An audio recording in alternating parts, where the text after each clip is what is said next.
The summer heat in Charlotte, North Carolina had that particular kind of stubbornness to it, the kind that pressed down on your shoulders like a hand that refused to let go.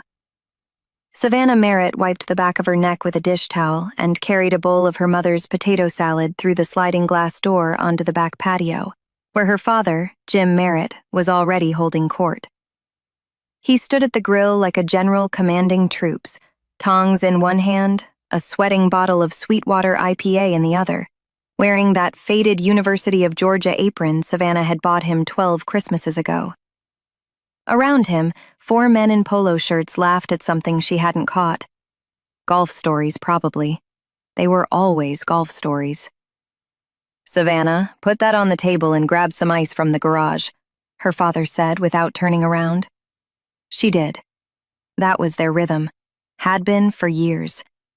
Savannah was 34 years old. She had built a cybersecurity consulting firm from a folding table in her Atlanta apartment, had been featured in Forbes and Fast Company, had spoken at RSA conference in front of 4,000 people.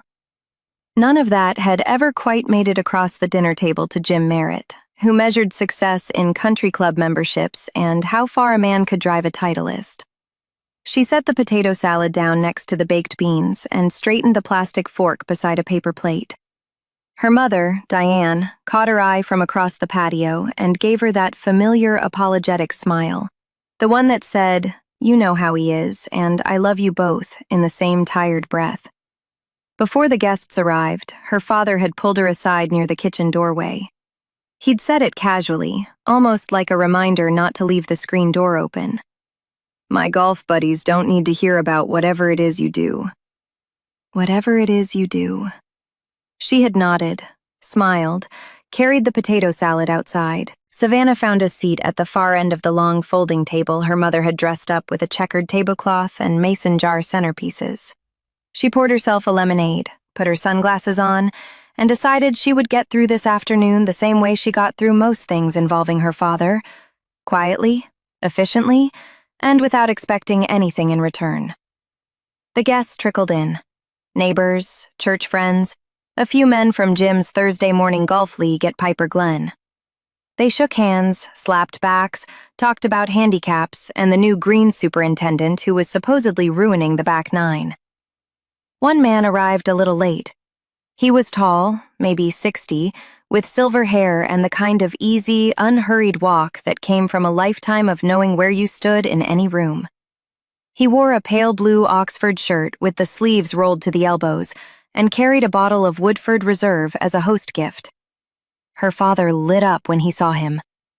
"Brooks, get over here!" Brooks Calloway. Savannah recognized the name the way you recognize a street you've driven down once in a different city. Something faint clicked in the back of her memory, but she couldn't place it. She turned back to her lemonade.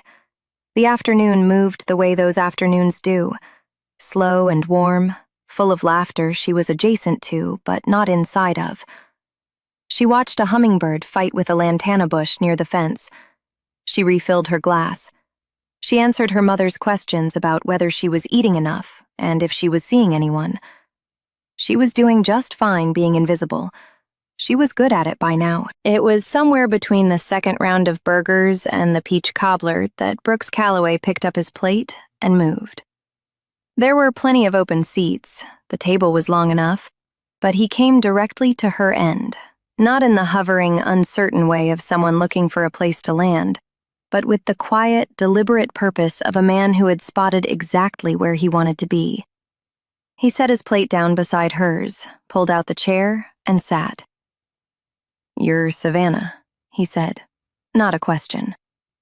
She took off her sunglasses. "I am." "Brooks Calloway."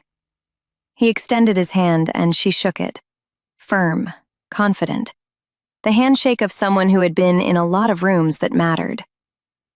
"I know the name," she said carefully. He smiled, like he'd expected her to say that. "I've been trying to figure out how to do this for about 2 years now." He glanced down the table toward her father, who was mid-story about a triple bogey he was somehow making sound heroic. "I didn't know Jim's daughter was you until about 45 minutes ago. Your mother mentioned what you do, and I almost dropped my burger. Savannah tilted her head. What did she say I do? Cybersecurity, firm based in Atlanta. He looked at her steadily. Merit Consulting.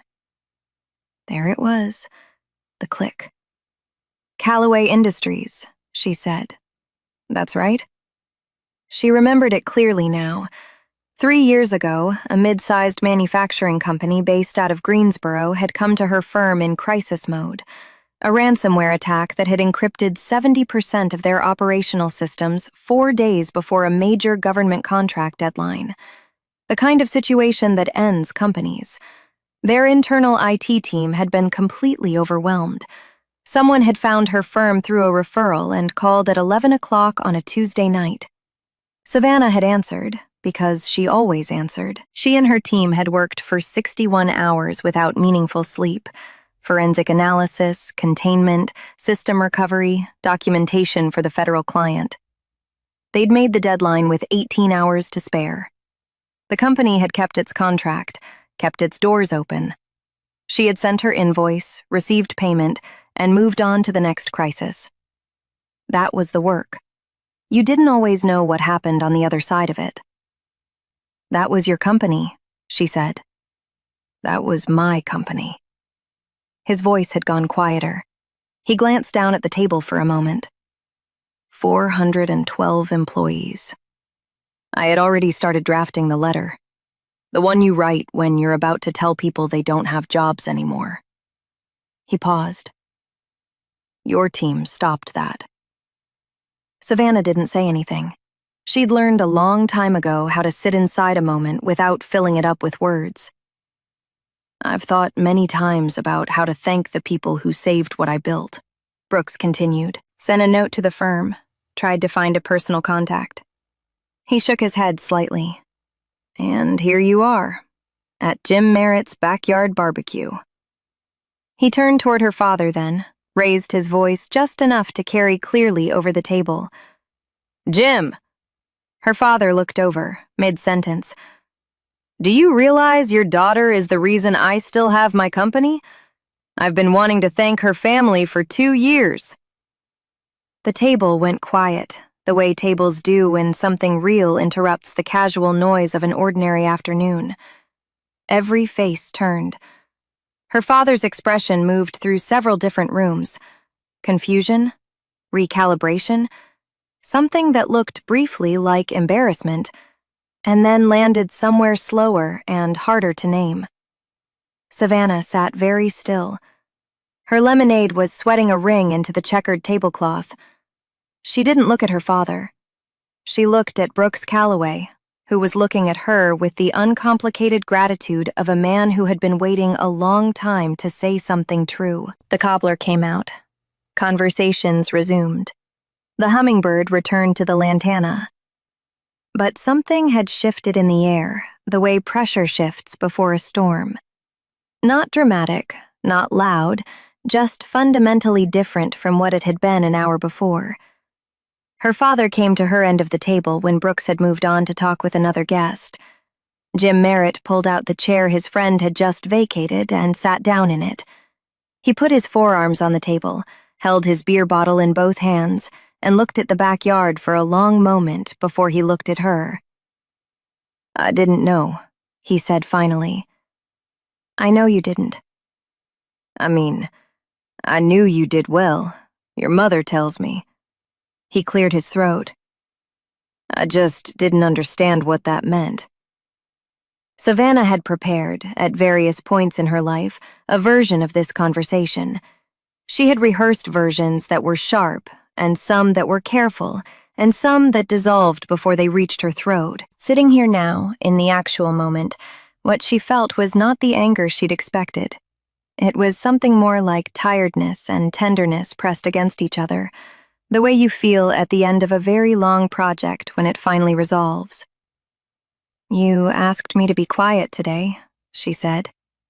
She said it without accusation, just as a fact placed on the table between them. He winced. It was small, but she saw it. Yeah, I did. I've been quiet for a long time, Dad. He didn't argue with that. She respected him for it. They sat together in the heat, two people who loved each other in the imprecise, effortful way of parents and children who are too similar in some ways and too far apart in others. The gap between them wasn't malice. It had never been malice. It was the gap that forms when someone cannot see you clearly, and you have stopped trying to make them look. "Tell me about it," her father said. "What you actually do." So she did. She told him about the Tuesday night call, about the 61 hours, about the 412 employees who had kept their jobs and never known how close it came. She told him about the firm she'd built and what it meant to be the person on the other end of the line when everything is on fire. She told him about the work, not the resume version, not the conference version, the real version, the version that lived in her bones. He listened, actually listened, in the way he used to when she was small and would tell him about things she'd found in the backyard, pill bugs, unusual rocks, a bird feather she was convinced was significant. He used to have that face then. She had missed that face. "You should have told me," he said when she finished. "You should have asked," she answered, gently, honestly. He nodded once. It was a slow nod, the kind that means a person is moving something heavy from one place to another inside themselves. Diane appeared behind them and set 2 fresh slices of cobbler down without a word, touched Savannah's shoulder as she passed, and walked back toward the kitchen. She had always known when to be quiet and when to stay. Later, when the guests had gone and the folding table was broken down and the yard smelled like citronella and wood smoke, Savannah stood at the kitchen sink rinsing dishes. Her father came and stood beside her, picked up a dish towel, and dried what she washed. They didn't talk much. They didn't need to. It wasn't a revolution. It wasn't a grand reconciliation wrapped up in a perfect ending. It was smaller and more honest than that. 2 people, a sink full of dishes, and a door left a little more open than it had been that morning. That, Savannah thought, was enough to start with. The most invisible person in the room is often the one holding everything together. Value people for who they are before the world tells you who they've become, because by then, you may have already missed years of knowing them.